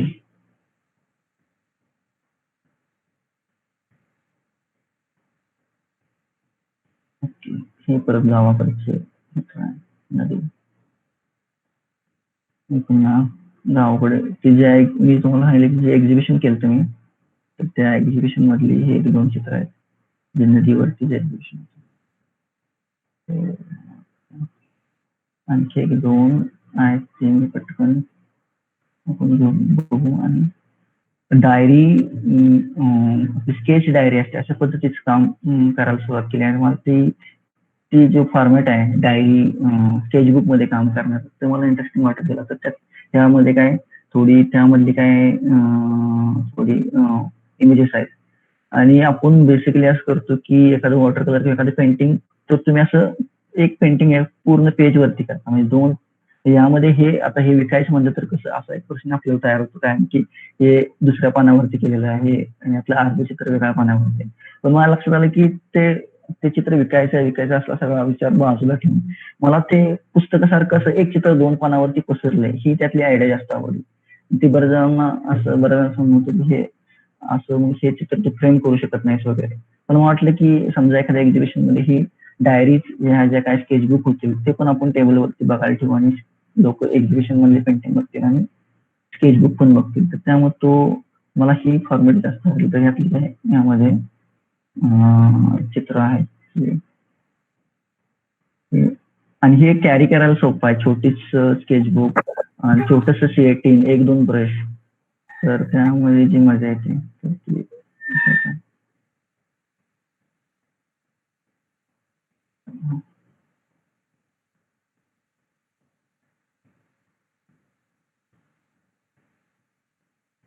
स्केचबुक मधली काय यामध्ये स्केचेस आहेत पेन इंक मध्ये केलेली किंवा चारकोल मध्ये केलेली. तर इलिस्ट्रेशन शिकत असताना चंद्रमोहन कुलकर्णी तिथं आम्हाला मेंटॉर म्हणून होते. तर त्यांनी माझ्या चित्रांमध्ये किंवा माझ्या चित्रात स्वभाव मला लक्षात येते की मी फॉर्म आणि रेश यांच्याकडे माझं हे मी फार हँडल केलं नाही. आकार आणि रेषा. तर त्यांनी रेषेवरती जो माझ्याकडून तसं काम मला करायला सांगितलं किंवा त्यांनी मला त्याचं महत्व लक्षात आणून दिलं की रेष तुझी स्वतःची रेष सापडणे काय आहे, ते रेष कशी डेव्हलप होणं गरजेचं आहे. आणि प्रत्येकाची पेंटिंगकडे जायची वाट वेगवेगळी असते किंवा प्रत्येक आर्टिस्ट आपापली वाट शोधतो. बरेचदा मला असं दिसते की काही चित्रकार रेष आणि फॉर्म यांना फार महत्व देतात आणि काही स्पेस आणि रंग अशा दिशेने जातात. तर माझा कारण मी लँडस्केप करतो तर लँडस्केप करतो याचं मला एक एक्सटेन्शन असं वाटतंय की म्हणजे आपल्याला स्पेस रंगवायला आवडते. त्यामध्ये फॉर्म आत काय झाड आहेत घर आहेत वगैरे हे सेकंडरी गोष्ट आहे. आपल्याला ती स्पेस क्रिएट करायला आवडते आणि रंग मला वाटते की हे एका दिशेने अमूर्त दिशेकडे जायचा ह्याच्यातला इंटरेस्टिंग कारण स्पेस ऍबस्ट्रॅक्ट पेंटिंग मध्ये अमूर्त चित्रांमध्ये स्पेस रंगवण्याची गोष्ट आहे असं मला बरेचदा वाटते. आणि जे चित्रकार रेषा आणि आकारांसोबत खेळतात ते मला वाटते की जास्त विचार एखादा मांडायसाठी किंवा विचारांनी ते प्रेरित असते. म्हणजे एक दोन माझ्या जितकी माझी समज आहे त्यानुसार मी केलेलं हे एक त्याचं विभाजन आहे असं म्हणते माझ्यापुरतं की जे चित्रकार रेषेकडून जे चित्रकार विचार करतात आणि विचार मांडायचा त्यांचा प्रयत्न असतो ते आकार रेषा यांच्याशी जास्त खेळ करतात. ह्युमन फिगर असेल तर ते डिस्टॉर्ट करतात, रेषेबरोबर खेळतात, रेषेच्या क्वालिटी बद्दल खेळतात आणि त्यातनं एक एक्सप्रेशन तयार होते. आणि जी लोक एक्सप्रेशन आणि स्पेस रंगवायच्या दिशेने जातात ती अमूर्त चित्रांकडे जातात. तर मला वाटतं की या पद्धतीचं एक मला वाटतं फरक माझ्यापुरता मला जाणवतोय. तर यामध्ये त्या चित्राची रेषेची गंमत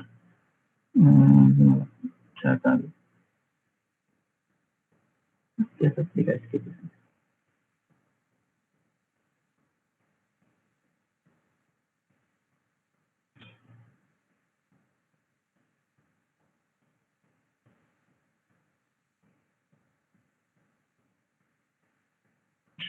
हे थोडं चारकोल मधले काही तर या पद्धतीचं या कडून पेंटिंग कडे जायचं त्याच्यातली त्याचे एक थंबनेल्स किंवा अशा तर हे इंटरेस्टिंग काम वाटतं. आता आपण भार्गव कुलकर्णी यांच्या काही पेंटिंग्स पाहिलेत, त्यांनी दाखवलेत आपल्याला खूप सारे. त्यात आपल्याला रिपिटेशन दिसेल की एकच स्पॉट पण वेगळा व्ह्यू किंवा वेगळं मीडियम. तर हे आम्ही कॉलेजला असल्यापासून पाहिलंय की लंच ब्रेक मध्ये सुद्धा ते कधी निवांत दिसले नाहीत आम्हाला. स्वतःच्या क्लासरूम मधून जो काही व्ह्यू दिसेल त्याचे सुद्धा त्यांनी पेंटिंग्स केलेले आहेत. म्हणजे असं जे सातत्य म्हणतात ते तिथं दिसून येतं. म्हणजे जे पर्णकुटीचं लँडस्केप केलं असेल ते फ्रंट व्ह्यू असेल, बॅक व्ह्यू असेल, म्हणजे किंवा कधी बिना कागद माध्यमांशिवाय कधी ते राहिलेले नाहीत. तर असं एक सातत्य मला असं जाणवतं, की जेव्हा तुम्ही सातत्याने एखादा प्रयत्न करता, तेव्हा मग मला त्या गोष्टी मिळतात, की अगदी आपल्या आजूबाजूला असणाऱ्या 2 वस्तूंचं सुद्धा पेंटिंग होऊ शकतं. हे पण तेवढंच महत्वाचं आहे. असं म्हणजे मला एकूण त्या स्लाईड शो वरून जाणवलं. नमस्कार भार्गव. नमस्कार सर. कसे आहात? छान बोलतोस. खूप सुंदर पद्धतीने तू करतोस तुझ्या एकंदरीत प्रवासाचं. थँक्यू तुझं सर. अभिनंदन आणि शुभेच्छा. सरांनी हा छान उपक्रम सुरू केलेला आहे. सरांना देखील खूप शुभेच्छा. चालू दे. Thank you sir. Continue. So much. नमस्कार भार्गव जी। नमस्कार। मैं मंजुनाथ बोल के बोल रहा हूँ कर्नाटका से। अच्छा, हेलो जी। तो क्या मैं हिंदी में बात कर सकता हूँ? मुझे फ्लुएंट उतना हाँ, कर यस। तो कुछ मेरे दोस्तों ने रिक्वेस्ट की थी, पर मैं एक्चुअली मराठी में शुरू हो गया तो फ्लुएंटली मराठी में सब बात की। कुछ लोगों ने मुझे रिक्वेस्ट की थी कि हिंदी में बात करें या इंग्लिश में बात करें, पर अनफॉर्चुनेटली यहाँ पे ज्यादातर मराठी लोग थे और वो शिफ्ट करना थोड़ा मुश्किल था कि हिंदी से फिर मराठी और फिर इंग्लिश में जाऊं, तो बेटर मैंने सो आप पूछ सकते हैं। हाँ, यस, वेरी नाइस। मैंने आपका कंप्लीट अभी तक प्रेजेंटेशन देखा, उसमें काफी पेंटिंग्स मैं ऑलरेडी पहले से ही देख चुका हूँ। जैसे जैसे आप अपलोड करते रहते हैं। अच्छा, हाँ।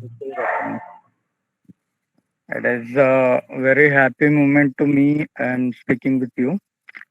Yeah. So Same here. मेरा सिर्फ भार्गव सर, त्यांना म्हणा तुमचा व्हिडिओ पण सुरू करा, म्हणजे आपल्याला पण ते बघायला मिळतील. अच्छा, वो कह रहे कि आप वीडियो भी अपना शुरू कीजिए। तो श्योर, हम लोग अभी बाहर है तो यस। एक्चुअली मुझे ये जानना था कि आपने ये बात बताया कि आप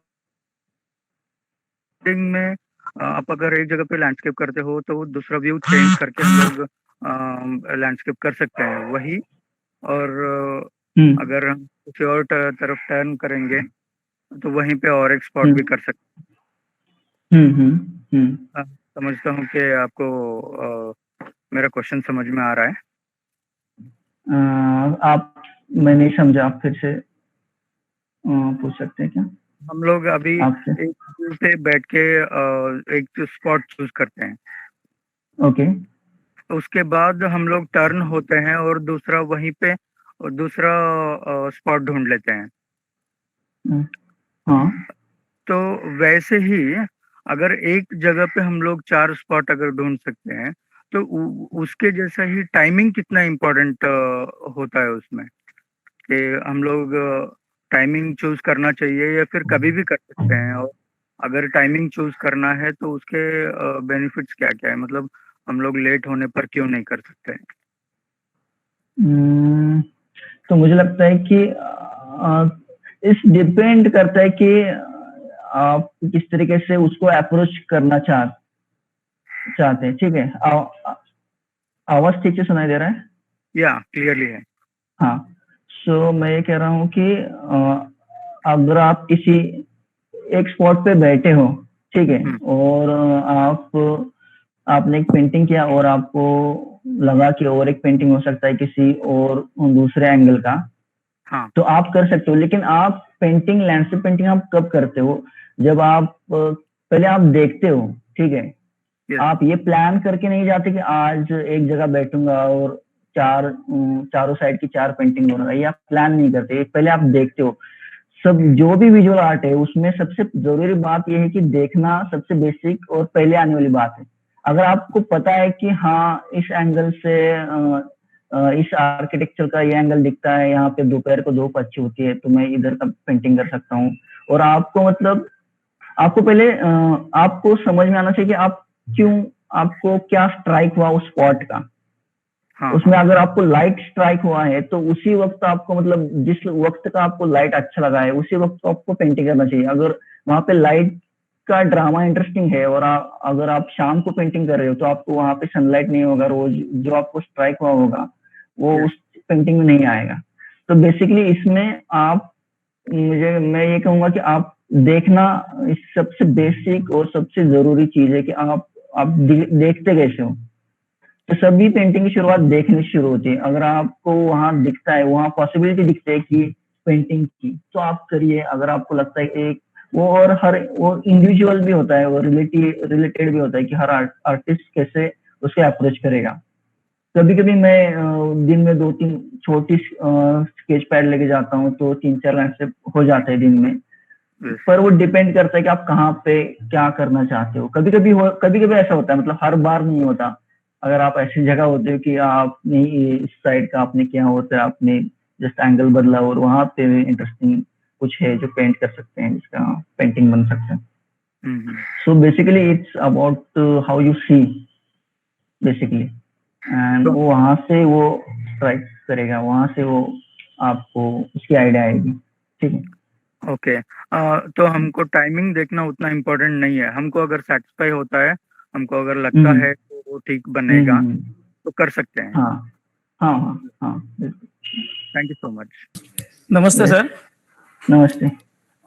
हा सर, मी आर्किटेक्ट आहे ओके. आणि आधी ड्रॉइंग करायचो.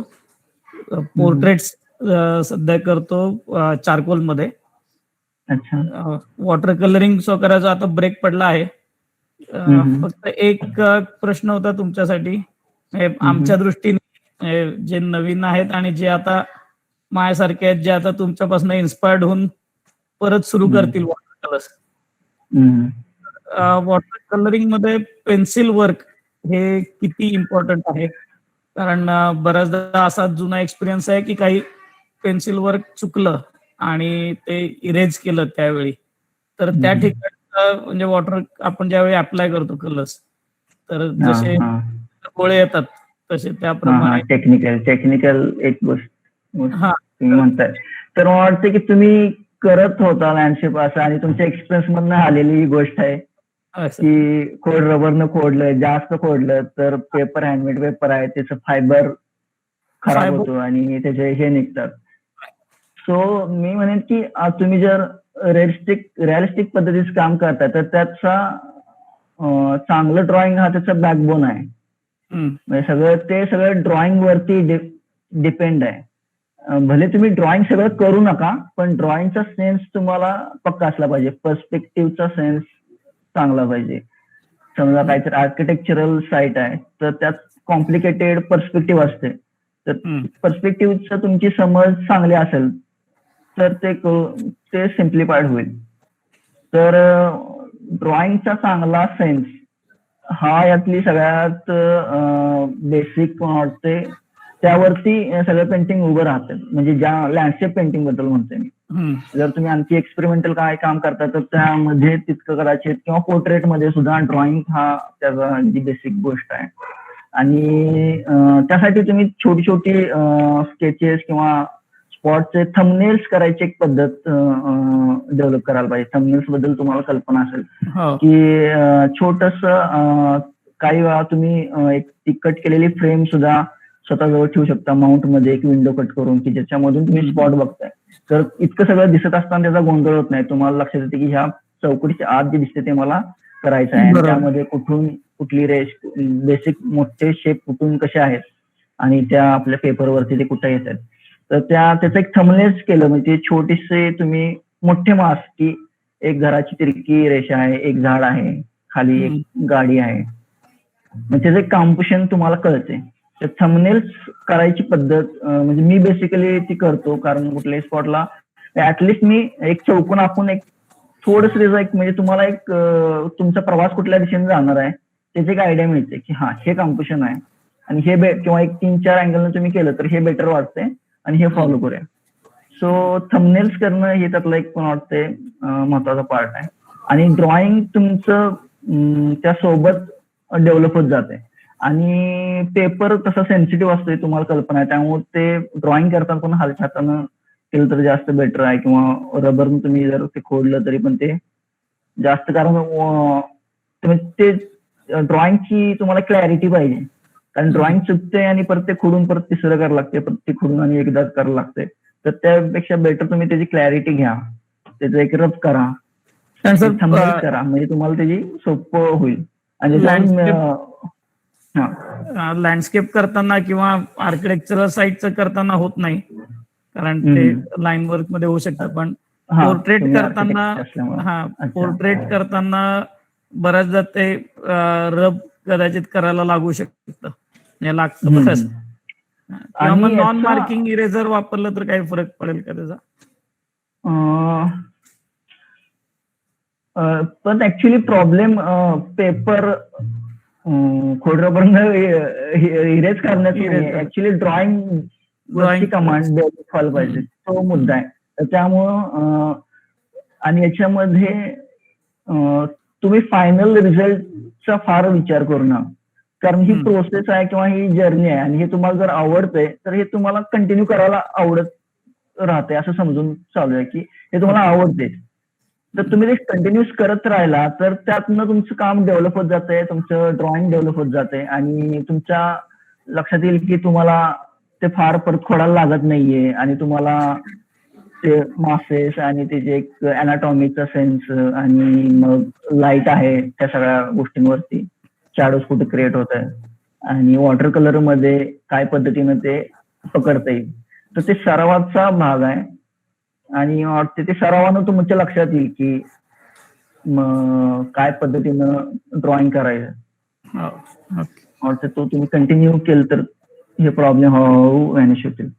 नाही, नक्की. Thank you sir. सर अजून एक प्रश्न होता. तुमची पेंटिंग्स सगळी बघितली, जसं तुम्ही म्हटलं की पाण्याच्या ठिकाणी जास्त तुमचं अट्रॅक्शन आहे, आणि तशी ती पेंटिंग्स पण सगळी छान आहेत. तर पाणी म्हणजे पाणी दाखवणं हे तर खूप अवघड गोष्ट आहे, आणि त्यातलं रिफ्लेक्शन्स हे पण अवघड आहे. तर ते कसे दाखव याबद्दल जरा एक्सप्लेन केलं तर मग सगळ्यांना त्याचा फायदा होईल. ऍक्च्युली ह्याची मी तुम्हाला बेसिक गोष्टी कदाचित ह्या सगळ्या माझ्या प्रवासामध्ये सांगायच्या ह्याच्यात ते मी विसरून गेलो. तर मला वाटतं की ह्यात बघणं जे आहे ना, कारण हे इतक्या लहानपणी सगळं बालपण नदी काठी गेले, आणि ते सगळं बघायला आवडते. त्या सगळ्या ह्याच्या भोवती फिरत राहणं, आणि त्याचे मूड आहेत. म्हणजे जर तुम्ही नदी काठी वगैरे अशा गावी तुमचं बालपण गेलं असेल तर तुम्हाला ते लक्षात येईल की ते किती प्रत्येक सीझन मध्ये बदलणारा मूड आहे, आणि इतकं सेन्सिटिव्ह आहे पाणी, आणि ते बदलत राहते. एक हवा वाऱ्याची झुळूक आली तरी ते सगळं प्रतिबिंब आहे ते थरथरत राहते, आणि ते सारखं बदलत राहते. ऊन आले, ढग आले, आणि म्हणजे ते पाणी सेन्सिटिव्ह आहे, आणि ते सारखं चेंज होत राहतं, रिफ्लेक्शन एक पद्धतीचं राहत नाही. तर त्यामुळं ते ऍक्च्युली ऑब्झर्वेशन करणं की त्यातली एक मेजर पहिली गोष्ट की ते तुम्हाला त्यातली ते सातत्यानं बघत राहील ते खेळ त्याच्या काठी आणि बसून, आणि मग तुम्ही काम करायला सुरू करता, आणि ते तुमच्या आत कुठेतरी राहतं. तुम्हाला लक्षात येतं की यावेळी ते पडलेलं रिफ्लेक्शन म्हणजे एकदम असं मिरर सारखं नव्हतं, असं धुसर होतं, आणि त्याच्या एजेस खाली दिसत नव्हते. असं ते तुम्ही पाणी लावून वॉश मध्ये पण करू शकताय. एका वेळी पाणी हालत होतं आणि वाऱ्यामुळे, आणि ते सगळं खाली म्हणजे इतकं क्लिअर नव्हतं, पण ते सगळ्या अशा त्याच्या रेषा सगळ्या अशा उघडत्या सगळ्या झालत्या. तर त्या पद्धतीनं तुम्ही करू शकता. तर या म्हणजे इतक्या वेगवेगळ्या पद्धतीचं रिफ्लेक्शन ते तयार होत राहते. तर ते तुम्ही त्या ऑब्झर्वेशननं वेगवेगळ्या पद्धतीनं पाणी कसं पेंट करता येईल ते हळूहळू तुम्हाला ग्रॅज्युअली ते समजत जाईल. फक्त ते पाहणं ही त्यातली मेजर गोष्ट आहे. ती पाहणं तुम्हाला त्या दिशेने घेऊन जाईल की ते पेंट कसं करायचं. ते ऍक्च्युली पेंट करण्या अगोदर दिसतंय का आपल्याला, ते तसं दिसतंय का पाणी, त्यातली गंमत खेचते का, आणि ती खेचते तर ते तुम्हाला चित्रापर्यंत घेऊन जाईल. अतिशय त्यातला एक मार्ग आहे. कारण तुम्ही केलेल्या चित्रांमध्ये सगळ्या प्रकारचं पाणी म्हणजे संथ नदी पण त्याचे पण होते, लँडस्केप, त्यानंतर वाहत्या पाण्याचं पण होतं, आणि मुंबईचं होतं सीएसकेच्या बाहेर, ते तर पावसाचं पाणी आणि त्याचं रिफ्लेक्शन अप्रतिम होतं ते. तर ते इतके वेगवेगळे मूड आहेत आणि वेगळ्या पद्धतीने ते घडत राहते रिफ्लेक्शन, की तर ती मजा आणि ती खेचते का म्हणजे मला त्या जागा आवडतात पाणी असलेल्या रिफ्लेक्शनची मजा. आणि आम्ही पुण्यात फिरायचो आणि डांबरी रस्त्यांवरनं आणि तुम्ही बाईक वरती बसलाय आणि काही वेळा पाऊस पडून इतकं चकचकीत रस्ता झालाय तर असं तुम्हाला असं एक मोमेंट असं वाटतं की खाली एक जग आहे आणि तुमच्या गाडीबरोबर खालून एक गाडी फिरते आणि तुमचं फिरते, रिफ्लेक्शन तुम्ही बघत असताय आणि तुम्हाला एकदम एका मोमेंटसाठी वेगळ्याच जगात जात आहे. तर हे जे तयार होते ना की वरती म्हणजे पावसाळ्यात बघा आपल्याला कायम आकाश मोकळं दिसत राहते वरती आणि आपल्याला आणि अचानक पावसाळ्यात इतके ढग येतात आणि इतके गडद सगळे ढग आणि ही सगळी वरची स्पेस डार्क होते. त्याचा मूड म्हणजे तुमचा मूड बदलतो वातावरणाचा आणि पाऊस पडतोय आणि ती लाईट रस्त्यांवरनं दिसते, स्काय डार्क आहे आणि त्याचं जे काय मूड तयार होते आणि मग तुम्हाला असं वाटतं की हे चित्रात कसं वाटेल आणि मग तुम्ही चित्रकार असाल तर तुम्ही त्या पद्धतीने शोधायचा प्रयत्न करताय. कदाचित आणखी कवी असेल तर त्या दिशेनं त्याचं एक्सप्रेशन तयार होईल. तर तुम्हाला पाण्याचं हे जे अट्रॅक्शन आहे तर मेघालयला भारत बांगलादेश बॉर्डरला डाउकी रिव्हर आहे आणि तिथे एकदम क्लीन पाणी आहे, ट्रान्सपरंट. म्हणजे वर बोट असेल तर खाली ते काचेवर रिफ्लेक्शन जेवढं पडतं तसं आहे. दिसू शकतो. तळ दिसतो अगदी तिथे. मग तुम्ही गेलात तिथे तर you will enjoy landscape. Sure मी गेलो नाही पण मला कल्पना आहे त्या जागी. सर तुम्ही आवर्जून जा तिथे, खूप छान आहे. मला एक अगदी बेसिक लेव्हलचा प्रश्न विचारायचा होता. इथं काही स्टुडंट्स आहेत ज्यांना वॉटर कलर करायचं आहे, करतायत, शिकतायत. तर अशा बेसिक अशा 2-3 टिप्स तुम्ही काय द्याल की ह्या गोष्टी तुम्ही करा किंवा ह्या गोष्टी टाळा, की पेपर वरती फ्लो सोडताना की त्याचे गॅप किती राहिली पाहिजे किंवा अगदी बेसिक 2-3 गोष्टी जे मुलं फॉलो करू शकतील त्यांच्या कामासाठी. असं काही असेल तर तुम्ही 2-3 टिप्स द्याल असं मला वाटतं मला. विद्यार्थ्यांसाठी. समजा तुम्ही सुरुवातीच्या टप्प्यात आहात असं धरून चालू तर त्यावेळी मला वाटतं की लाईफ वरनं पेंटिंग करणं हे एक त्यातला भाग आहे. मग तुम्ही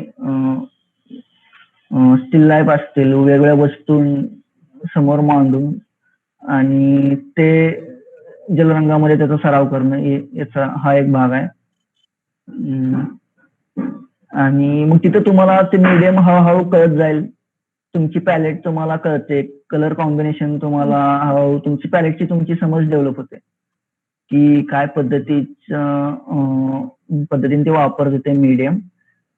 आणि टेक्निक तुमचं समजत लक्षात येते की समोर वस्तू ठेवून पेंट करणं यातले एक गंमत अशी आहे की तुम्ही समजा कांदा ठेवलाय तर कांद्याचा तो व्हायलेट आहे तर त्याची आणि त्याच्यावरची लाईट आहे, रिफ्लेक्शन आहे, ते रंग सगळं पॅलेटमध्ये तयार करणं. ठीक आहे. किंवा एखादं वेगळा फळ घेतलं तर तितके ते सातत्यानं करता राहिला तर पॅलेट इकडं तुमची ती समज डेव्हलप होते. ऍक्च्युली माझा आवाज येतोय तर मला बोलायला अडचण होते. तर हे डेव्हलप होईल जर तुमची एक पॅलेट डेव्हलप होईल आणि त्यातनं तुम्हाला मग तुम्ही थोडंसं स्पॉटवरती जाऊन करा आणि मग तुम्ही आणखी कॉम्प्लिकेटेड विषय घ्या, ड्रॉइंग किंवा पोर्ट्रेट, हेड स्टडी. म्हणजे हळूहळू तो ग्रॅज्युअली त्या दिशेने तुम्ही जाऊ शकाल. मला वाटतं फक्त लाईफ वरनं करणं हा त्यातला एक महत्वाचा पार्ट आहे आणि एक्सपिरियन्सचा भाग आहे मला वाटते ज्यादा की तुम्ही सेन्सिटिव्ह माध्यम असल्यामुळे तुम्हाला ते कळायला लागते की पेपर ओला आहे आणि आत्ता नाही केलं पाहिजे, अजून थोडं मॉइश्चर कमी झालं तर रंग लावला तर तितकाच पसरेल. मग तुम्ही ते समजाल किंवा आता ब्रश पुसून घेऊया टिश्यू पेपरला आणि मग लावला तर ते पाण्याचं प्रमाण कमी झालं तर रंग उगळणार नाही. अशा ह्या सगळ्या छोट्या छोट्या सेन्सिटिव्ह गोष्टी आहेत ते तुमच्या सरावानं तुमच्या त्याचे अंडरस्टँडिंग तयार होतं. तर सातत्य आणि त्यातला एक मेजर पार्ट आहे असं मला वाटतं. या भार्गव जी, यस. एक और क्वेश्चन है मेरा. जब आप एक स्पॉट पे जाते हैं तो आप क्या ध्यान में रख के स्पॉट चूज करते हैं, मतलब कौन से पॉइंट देखते हैं उसमें? ऐसा पर्टिकुलर उसका डिवीजन नहीं होता है कि या उसकी कोई ऐसे कोई ऐसे पॉइंट्स नहीं है कि ये चीजें होनी चाहिए स्पॉट में फिर मैं पेंट करूंगा। तो बेसिकली जो स्पॉट में पेंट करने जाता हूँ वो मैंने पहले देखे हुए होते हैं, जो मैंने पहले आपको बताया था कि तो मैंने देखे हुए होते हैं, तो मुझे पता होता है कि हाँ इसमें एक पॉसिबिलिटी है कि इसका पेंटिंग में इसका मजा इसकी इंटरेस्टिंग होगा ये पेंटिंग। सो क्योंकि अब आप लैंडस्केप पे जाते हो तो इतने अलग अलग तरीके के विजुअल्स हैं। आप पहाड़ों में जाओ तो अलग है, आप सिटीस्केप करो तो अलग है, आप किसी छोटे गांव में जाओ तो अलग है, और किसी मार्केट में बैठोगे तो अलग है, आप टॉप व्यू से करोगे तो अलग है। मतलब आप इतने अलग अलग नदी किनारे बैठोगे तो अलग है, आप सीस्केप कर सकते हैं, आप नाइट स्केप कर सकते हैं, तो वहां पे लाइट का अलग खेल है। सो इट डिपेंड्स ऑन आपने कैसे आपको कैसे दिखा है, और देखने में आप ये नहीं डिसाइड करते कि आपको देखते ही पता चलता है कि हाँ ये पेंटिंग है। आप इसमें ये चीज नहीं देखते कि हाँ इसमें लाइट और इसका मतलब कोई ऐसा आप उसको नोट डाउन नहीं कर सकते। आपको पता चलता है कि हाँ इसमें पॉसिबिलिटी है, इसका पेंटिंग इसमें इसका पेंटिंग की पोटेंशियल है स्पॉट में। तो वो देखने की बात है, अब देखते ही आपको पता चलता है कि हाँ ये पेंट करना चाहिए या इसकी इस पे कोशिश कर सकते हैं, रात में अच्छा दिखता है तो नाइट लैंडस्केप कर सकते हैं, या ये आर्किटेक्चरल साइट है तो इस पे पोटेंशियल है तो ये कर सकते हैं पेंट। तो देखते ही आपको रियलाइज होता है कि हाँ ये कर सकते हैं। तो इसमें कोई ऐसे पॉइंट्स नहीं है कि ये चीजें होनी चाहिए और वो ये चीजें नहीं होनी चाहिए। तो वो आपकी रियलाइजेशन की बात है। ठीक आहे. अच्छा. Yes, thank you so much. Okay. आणखी मंजुनाथ हे कर्नाटकातले आहेत आणि ते पण आर्टिस्ट आहेत बरं का. हा हा हा मला कल्पना आहे. मंजुनाथ खूप चांगलं काम या एक्चुअली थैंक यू. बट आपको शायद भार्गव जी याद होगा, मैंने उत्तम के साथ बात करते हुए आपसे भी बात किया था एक दो बार. ओहो हो. हाँ हाँ हाँ. उत्तम. याद है. हाँ, इसीलिए आपसे बहुत अच्छा लगा बात करके, काफी अच्छा मुझे भी अच्छा लगा. हमने कभी ऐसी वीडियो कॉल पे बात नहीं की थी, तो इसी बहाने हमने बात की. अच्छी बात है. अच्छा, आपको कोई ये है क्या वर्कशॉप वगैरह कंडक्ट करने का प्लान है क्या अभी इन फ्यूचर? अभी रिसेंटली तो नहीं है, पर मैं प्लान कर रहा हूँ, पर उसके कुछ इक्विपमेंट चाहिए, कैमरा और ये सब थोड़ा, तो वो थोड़ा अरेंजमेंट मैं देख रहा हूँ. तो और ये मैंने इस तरीके के ऑनलाइन कभी किए नहीं थे, तो अभी मैं बस इंट्रोड्यूस कर रहा हूँ. तो मैं समझ रहा हूँ कि ये मीडियम क्या है, इससे लोगों के साथ कैसे हम बात कर पाते हैं और कैसे कनेक्ट होते हैं. तो ये एक्सपीरियंस मेरा इंटरेस्टिंग है. तो अब मैं थोड़ा वर्कशॉप के बारे में सोच सकता हूँ कि हाँ इससे इंटरेक्शन हो सकता है और ये चीज इंटरेस्टिंग है, इससे भी हम वर्कशॉप वगैरह चीजें कर सकते हैं. तो अगर कोई प्लान होगा तो मैं आपको बताऊंगा बिल्कुल. मैं उसके लिए काफी दिनों से वेट कर रहा हूँ एक्चुअली. ओह अच्छा. तो हाँ ऐसा कोई प्लान होगा तो मैं आपको जरूर बताऊंगा. Sure, thank you so much. End वो कौन सर थे जो सॉरी मुझे पता नहीं चला, जो अभी बोले ना कि ये भी आर्टिस्ट है करके इंट्रोड्यूस किया उन्होंने? हाँ वो प्रमोद कुरळेकर सर हैं, शायद आपको पता होगा. प्रमोद कुरळेकर. हाँ यस. तो वो वही हमारे कॉलेज से हैं, और वही मैं शुरुआत में भी बता रहा था कि मनोज सकळे सर और प्रमोद कुरळेकर ये हमारे सीनियर थे. तो वो उस तरीके से अपने मुंबई में, हम जब पढ़ रहे थे वो तो मुंबई में वो काम कर रहे थे और वो अपनी जगह बना रहे हैं. तो उस तरीके से एक इंस्पिरेशन होता है कि हमारे सीनियर अपनी तरीके का काम करके मुंबई जैसे शहर में एज आर्टिस्ट अपनी स्पेस बना रहे हैं. तो और उस वजह से भी एक इंस्पिरेशन बनती है, क्योंकि उनका बैकग्राउंड ही हमारे जैसा है, वो भी हमारे जैसे ही छोटे गांव से आते हैं. तो उनका काम आपने देखा होगा, कमाल का काम नहीं हुआ. कंटिन्यूसली देखते रहता हूँ मैं, मनोज सकळे सर का हो या फिर प्रमोद सर का हो या फिर आपका हो या फिर और लैंडस्केप आर्टिस्ट है. मुझे थोड़ा सा भी माइंड में नहीं है उतना नाम, लेकिन एक्चुअली प्रफुल्ल सावंत, हाँ रेगुलरली देखते रहता हूँ. हाँ. Thank you sir. ओके. इथल्या लोकांना तुम्ही डेमो करून दाखवाल आणि तुमची कला अगदी समोरून बघता यावी सगळ्यांना. मी तुमच्या अकॅडमी तर्फे तुमचं स्वागत पण करतो आणि तुमचा आभार पण मानतो. Thank you sir. आणि या निमित्तानं तुम्ही या पद्धतीचा एक एक्सपिरियन्स मला पण मिळाला आणि ही संधी तुम्ही दिली द्वारका अकॅडमी द्वारे, तर त्या सगळ्याबद्दल मी आपले आभार व्यक्त करतो. खूप धन्यवाद.